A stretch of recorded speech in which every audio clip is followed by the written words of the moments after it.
А днес ще ви разкажа една емотна драма, която унищожи цели 5 години живот на едно младо момиче. Историята е реална и не я разказвам за сензация, а за бизнес поука. Представете си младо семейство и свекървата казва: защо ще плащате наем? Постройте жилището отгоре, има място. Казано, сторено.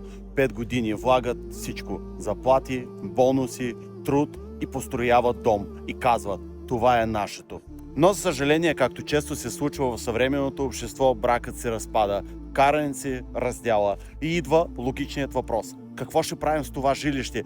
Отговор на свекървата обаче е доста студен. Ако си тръгваш, тръгвай без нищо. Всичко е мое, документи са мои. И тогава идва прозрението, че любовта ни подписва документи, доверието не е собственост, а вложеният труд без нотариален акт е чиста загуба.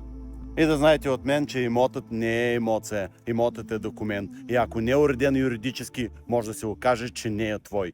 Ако трябва да го знаят повече хора, харесай, сподели, коментирай. Хубав ден на всички!